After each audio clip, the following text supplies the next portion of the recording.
Dripping Bucket Podcast with your hosts, Krystle Matar and Michael R Fletcher. Now sit back and prepare to be entertained.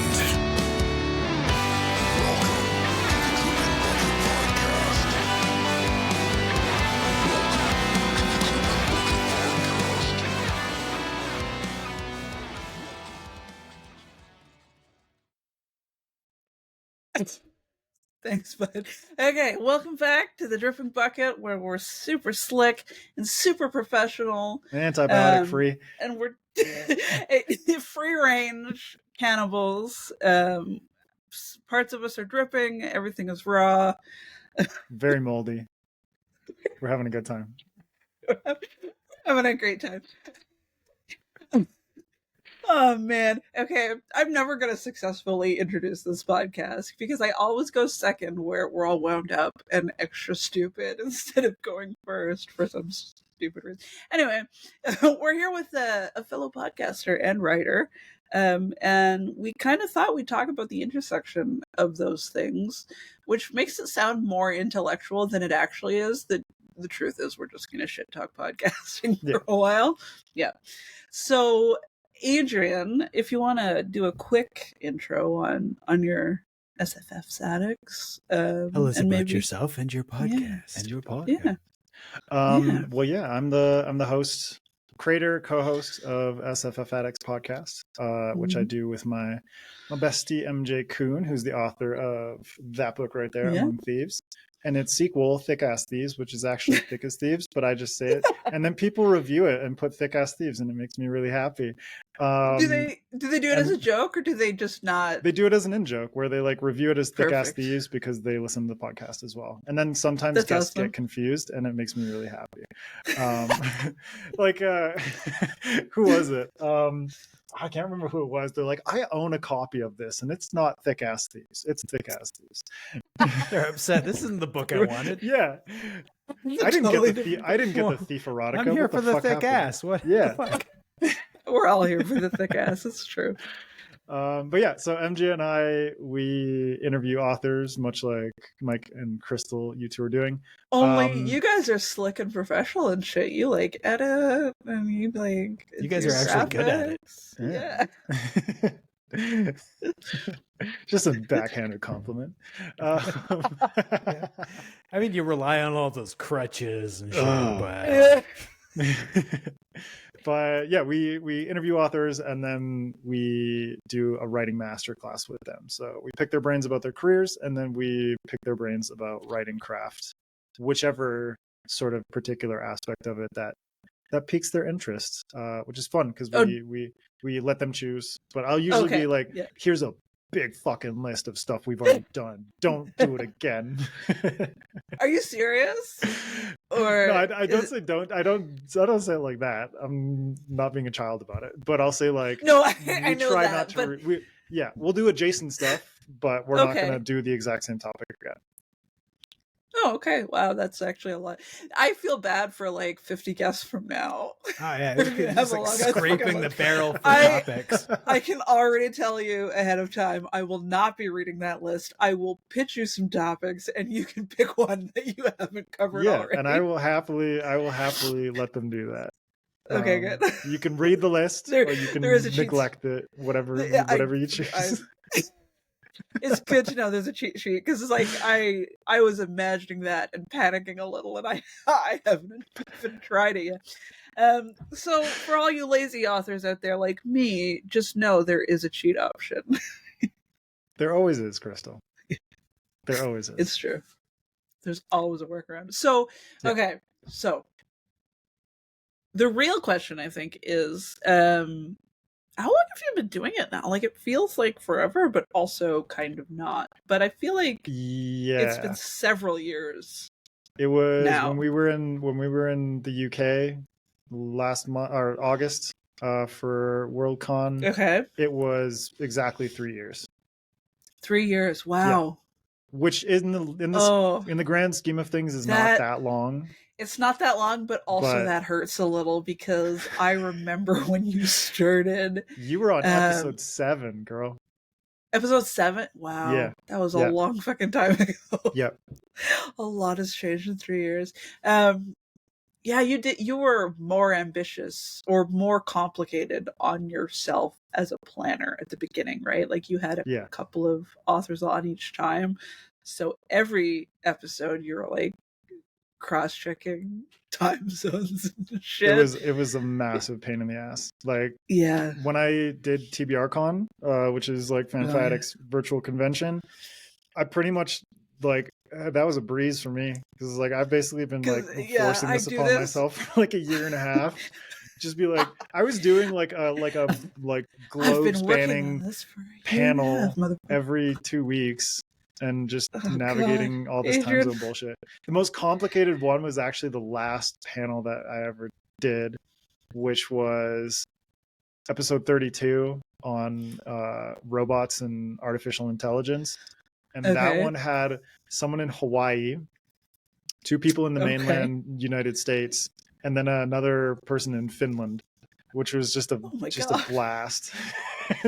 That's a lot but we managed it. We managed it. So yeah. I feel like you're one of those people where it's like you tell the stories of how much energy you have to do stuff, and I'm inclined to fucking hate you, but then you're like also so pleasant and enjoyable that it's actually not possible to hate you.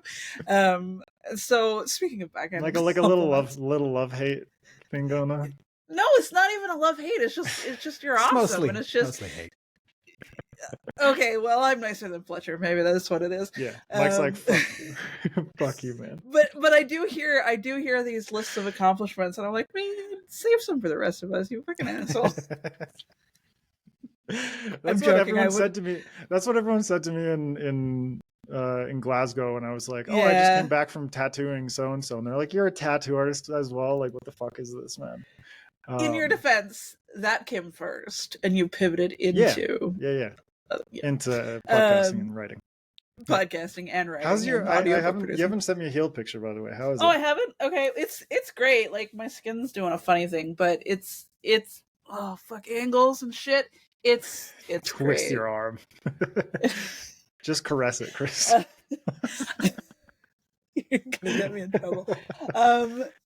Yeah, it healed really good. It's actually the fastest healing tattoo that I've ever had, which makes me like even more in awe of your general aura and human accomplishment. I got soft hands, man. Yeah, not like these Neanderthals that have been tattooing you before. Clearly.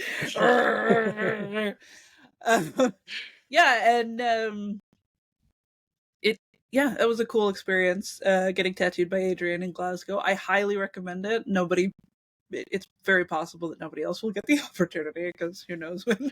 It's very hard to replicate. Get tattooed by him in Glasgow. By Adrian Gibson in Glasgow. In an Airbnb that we shared. Yeah. Surely that's legal, right? You can tattoo anywhere, man. Oh, really? Okay. For the most part. I mean, I wouldn't tattoo in like a bathroom, but not optimal. So speaking of moldy antibiotics, speaking of toilets, we were talking about podcasters. All right, so let's bring it back. So speaking of toilets, this episode's going down the toilet. 3 years ago, you launched your podcast. Yeah. Why? What was the sort of driving force decision behind that? Why did you think I should do a podcast about books with all that energy? Because it was 2.5 years later, right? You released Mushroom Blues, kind of roughly. About 2.5 years. Yeah, because if it was 3 years in August, I think Mushroom Blues is six months old now. Yeah, okay, little 6-month babe. It was very selfish, straight up. And MJ, when she came on as well, she was like, yeah, this is actually quite selfish, but in like a very proactive way, where every person that I've ever invited on the show, whether it was before MJ came on or after, a lot of it was like, hey, this is a topic that I'm really interested in and I want to learn more about in relation to writing. And I'm going to invite people on that I think are interesting and can provide interesting context and information about this particular topic for me specifically to learn, because I've taken notes pretty much. I have like a notebook of every episode of the show Oh, that I've cool. done, and just notes about like writing tips or what have you. And at the same time, we get to just like put it out into the world, and then my selfishness kind of vanishes into the background as everyone realizes, oh, this is so useful for me as well. To me, yeah.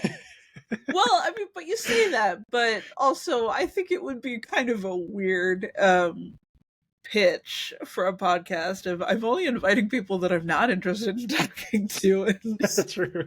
absolutely cannot fucking stand. I guarantee you there's a podcast out there of like someone who invites people on that they hate. Like 100%. I guess so. 100%. Bridge the gap, open minds and hearts and shit. But that sounds like a lot of emotional labor, and I'm not interested in that thing. So right, but there are some people who thrive on that. There are crazy people who thrive on that, Krystle. As opposed to crazy people who thrive on just having 6 different jobs like us, Cindy. Yeah. But you know, it's par for the course. We're chaos gremlins. We're like little creative demons. But a lot of it was selfish, and I just came to really enjoy the whole process. Like I'd wanted to start a podcast for years and years. I have a friend in Vancouver. I have a friend in Vancouver who when I was living in Vancouver, we would go to his apartment after work and just like hang out and crack open a bottle of wine. And his dad would usually end up drinking a lot with us. And they're both American. So we would have very political conversations. Okay. And That's him bold. and his dad had very differing opinions as well. And so we would just have these really like wine-fueled discussions about politics and current events and stuff like that.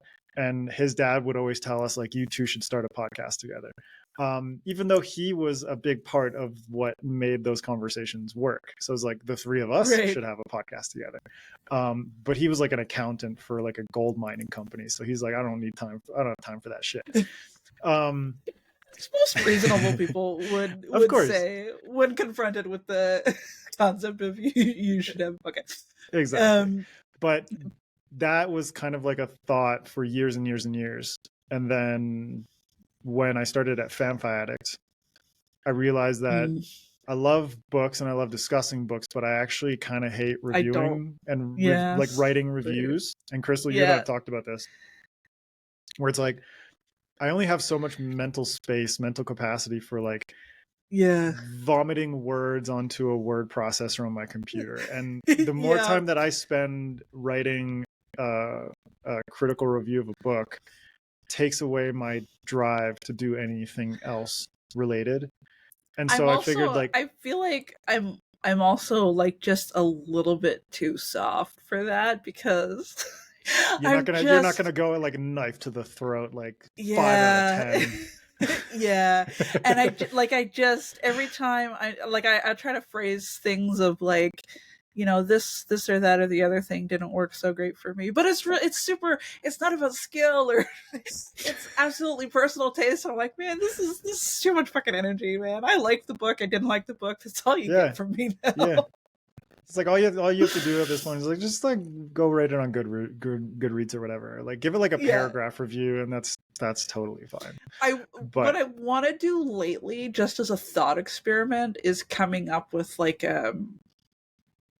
story meets story pitch for other books that I'm reading, just to practice it for myself, because that is a skill that I am not good at. Talk to Andy Peliquin about that. Oh, I know he's good at it. Yeah, that's him and Justin Lee Anderson. He was talking about like Justin was talking about the first time he flubbed pitching his book to somebody important and how embarrassing it was, and then how hard he worked on coming up with like a one sentence. Exactly. Yeah. And so it's like, I did that, so it's time for me to come up with a really good one, but it's me, so I have to practice on other people's shit for a while before I'm gonna. Anyway, that's what I'm doing with reviews now. Writing reviews fucking sucks. Yeah, I mean, some people love it, and I totally respect that, but I had way more fun I pitched everyone at FanFiAddict about doing a podcast, and it was like everyone's like, no. It was like a very heartfelt, like, we support you, but no. So I was like, that I'll sounds just great do it for myself. you specifically, Right. but not for me. Yeah, it's like, I'm so happy, like, you do you kind of thing. Yeah. And so I was like, fuck it, I'm just gonna do it myself, and ended up one of the guys who was writing for FanFiAddict at the time was actually doing the website design for SPSFC. And so he asked me if I would want to talk with the organizers of that, which is Duncan Swan and Hugh Howey. So my first guest was Hugh Howey, and I was like, oh, there shit. Yeah, like, not, a big fan of wool or anything. And so it was really intimidating to be like, okay, well, these are my first guests. Shit. But I had a great time recording with them. And then on an airplane to Spain, I was going with my brother-in-law to basically, like, chaperone him to Spain, where he was going to university, because nobody else had a visa to go with him. And I was like, well, I don't need a visa, so I'll go. And spent like 2 weeks in Spain, which is great. But on the plane ride there, I taught myself, I basically downloaded videos off of YouTube, like tutorials, and taught myself about audio editing and video editing, and edited that first episode, the audio, and then edited the video, and then basically just like set the template for every episode that I've ever done since. And speaking of wearing many hats, it's like I pretty much do everything for the podcast. So it's like, I edit the audio to this day, I edit the video, I make the clips, I do all the graphics, and all that kind of stuff. Yeah, all the marketing, all the marketing, the and all the promo and things like that. So yeah, now it's like, routine wise, it's super chill. I was gonna say, it must be like kind of second nature to you now. It's like you were saying about it's not just you learn the language of the audio, but also it's just like click, click, click, like, it becomes a motion that must be pretty easy. Yeah, Mike, like, for sure, this, when it comes to any software, when it comes to like DAW software, like audio editing, when it comes to video software, the more you use it, the more you realize, like, okay, here are these tricks, here are these short keys, here are all these different things that I can do to basically, like, refine the process down. And I created, I have templates, like I have a drag and drop template for audio, and I use that as my baseline, because MJ and I, our audio is the same every week, so it's like all the presets are there, the guest is the only person that I have to tweak, and then the video is basically just like drop in the files and go through it. And the only day I spend editing each week is like Friday's like my editing day.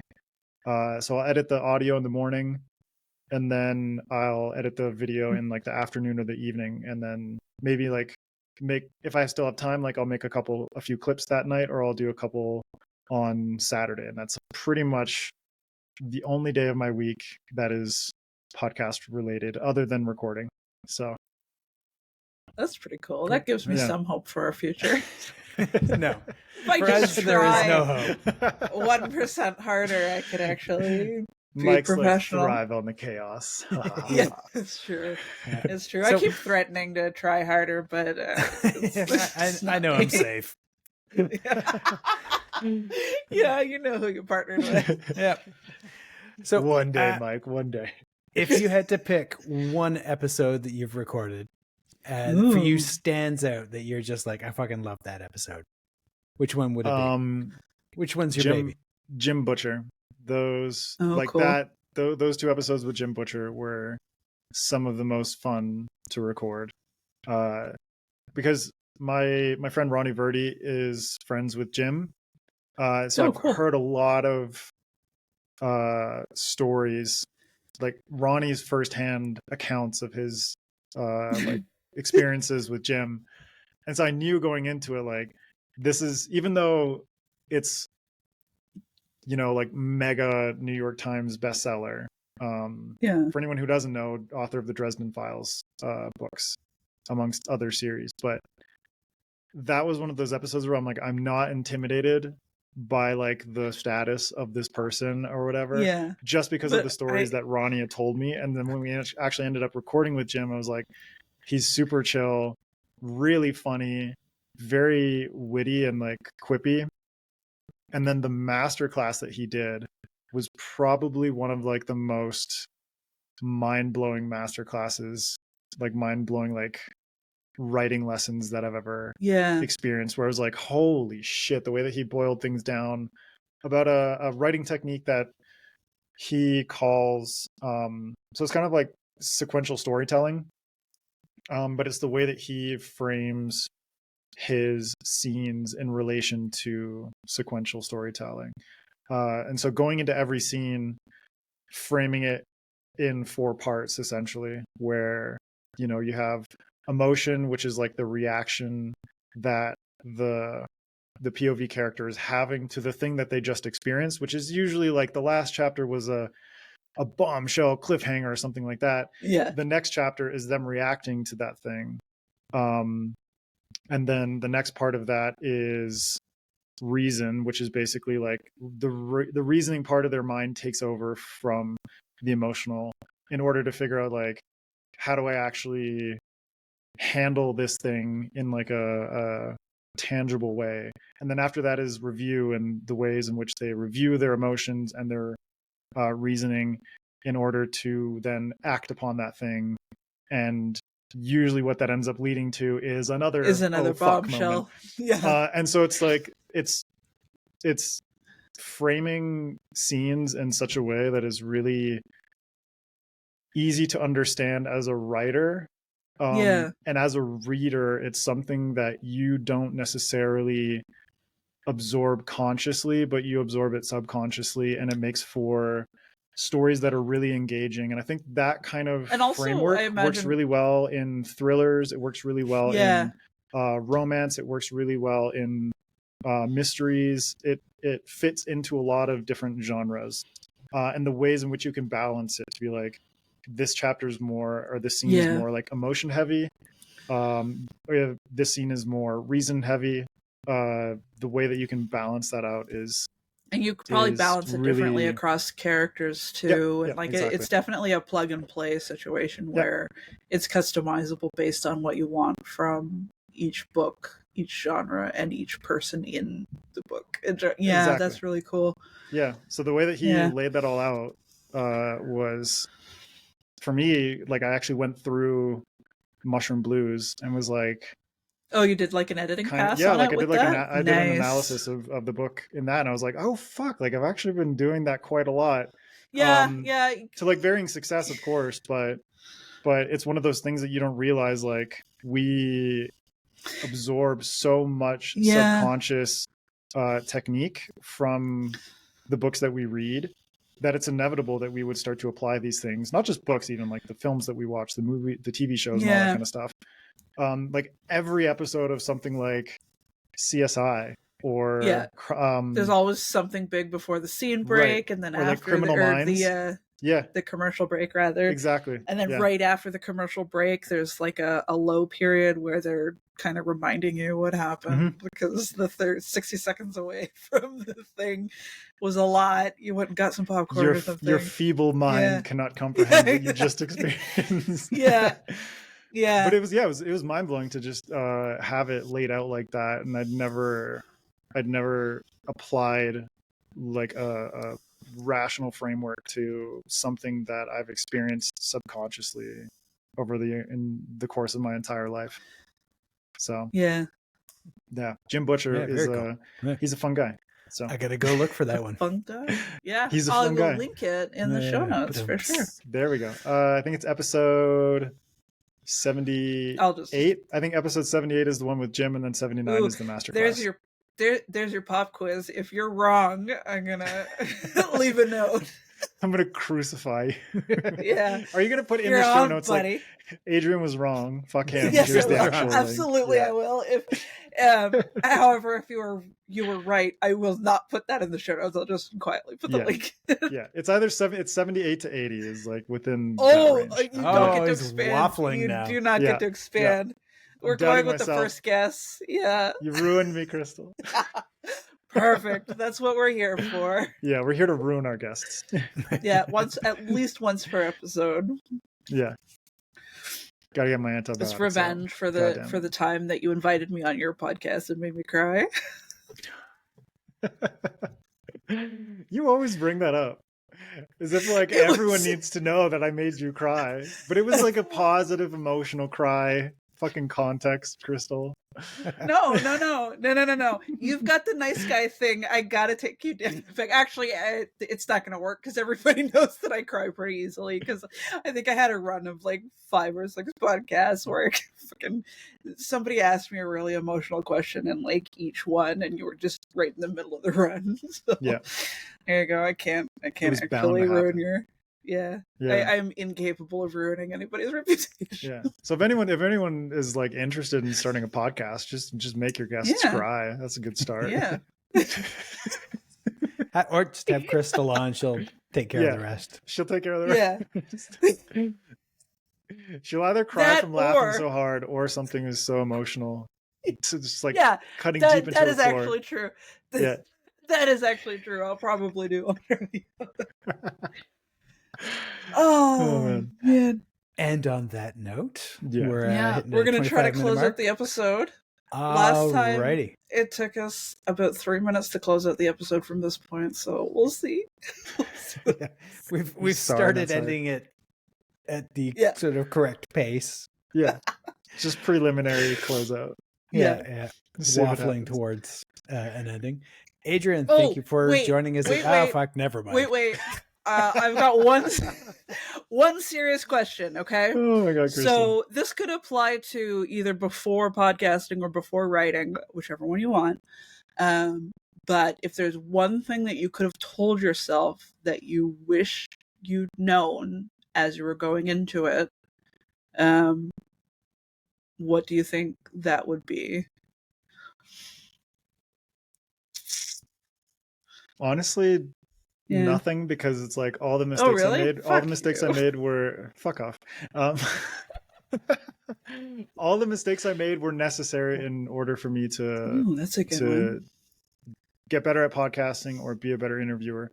Or the thing that ended up being the most important for me was,